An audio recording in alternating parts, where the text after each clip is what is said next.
Guys, I'm gonna be completely honest. The hype for Finalmouse is just overrated. I mean, the ULX itself is cool. It's a cool concept, like the lightest mouse in the world, whatever. And the clicks feel amazing. And they also have like the shortest click latency. But honestly, for the price of the mouse and just like the wait time and all the other factors that, you know, come with the mouse, I really think it's not worth it. And let me tell you why. The reason why I haven't gotten a ULX until now is because I've seen the amount of QC issues that people talk about and the overall amount of, you know, like disappointment coming from the mouse. And it's been like a year or like 2 years since the mouse came out. And I thought at this point, like those QC issues would be gone, especially coming from a brand like Finalmouse. But nope. So basically I only got the ACEU edition because I glaze ACEU. I do tricks on it, and I literally only got this mouse because it's the ACEU edition. If it was anybody else's, you know, collab, I wouldn't have gotten it. And also the colorway is sick. But do I feel like this mouse was worth it? No. So in my unboxing video, I said that there was no creaks, you know, whatever. But over time, the mouse developed a creaking issue. Now, whenever I even lay my finger on the bottom of the mouse, I can feel it like start to bend and hear it creak.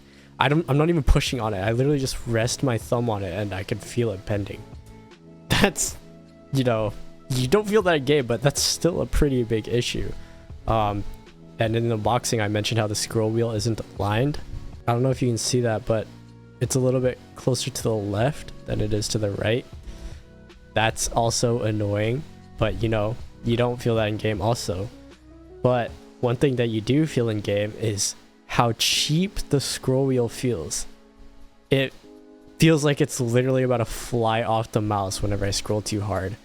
Now, I don't know if it's because the whole entire mouse is like this really light plastic material, but it literally feels like it's gonna fall off. Compared to like the Beast X, where it feels solid. It feels like it's on there. But this, it's just like, you know, like a Beyblade. You let it rip and it's about to like shoot off. Now, another thing that's kind of grinding my gears, the side buttons. There's a little bit of wobble on the side buttons. I don't know if you can see that, but you can literally see it like moving. And that's also annoying.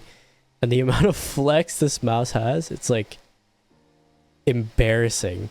It's not even sad, it's just embarrassing. I'm not even pushing that hard on it, but it's like flexing. I feel like the mouse isn't even assembled together properly because there's just parts that are like not attached to the mouse. But yeah, also another tiny detail that I kind of picked up on is the coating on like the top shell, or I guess the back shell, is different than the coating on the sides. So the sides feel a lot more slippery than like top of the mouse. I don't know why it's like that. Just make it feel the same around the whole mouse, but whatever. Also, another tiny detail is the pattern of the honeycomb. Because it's like horizontal, it's really slippery. Like my thumb just slides across the mouse super easily, and I can feel it slipping in game. Unlike the Beast X, the sides are vertical, so your thumb kind of like stays in place the entire time because it acts as like a cheese grater grip. But yeah, because the honeycomb is horizontal on the ULX, it does feel slippery. And that's also because the coating on the side feels slippery compared to the coating on the top. One last thing is the skates. Honestly, the stock skates are usable, but they're kind of trash. Like maybe I'm just used to aftermarket skates, like the Obsidians, but the Obsidians feel nice and smooth, but the stock skates on the ULX feel kind of resistant. I know there's no film on the bottom, but it still feels like there is a film on the bottom because it kind of feels like you're dragging the mouse rather than moving it. But you know, that's personal preference. It might just be because I'm used to using aftermarket skates, which are obviously better. But I never really had that feeling with the stock skates on the Beast X. It's more of just a feeling I had with the ULX. But it's not going to stop you from performing well in game. I still played well. But yeah, these are some of the QC issues and general like nitpicks that I've encountered while using this mouse. So in my opinion, the ULX is probably not worth it because you'll have to wait for another drop and it's like $300, and it's a gamble whether or not you get a mouse with QC issues or not. Other than the QC issues, the mouse, you know, having a slippery side and a really cheap feeling scroll wheel and skates that don't really feel good to me, it's not my cup of tea.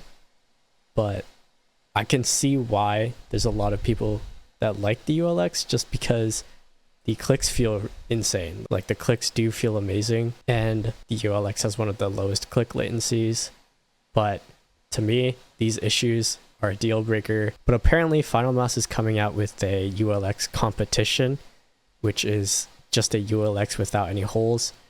So hopefully that will eliminate more QC issues and be a better rounded mouse overall. But yeah, this is my experience with the ULX. It could just be my model, but with how common QC issues are with this mouse, it's just not worth it. It really is a shame because this mouse feels super good in my hand, super lightweight, the clicks feel amazing. But you know, it's just sad to see all these QC issues and little nitpicks because Finalmouse is a great company, but it just feels like they don't care about their products.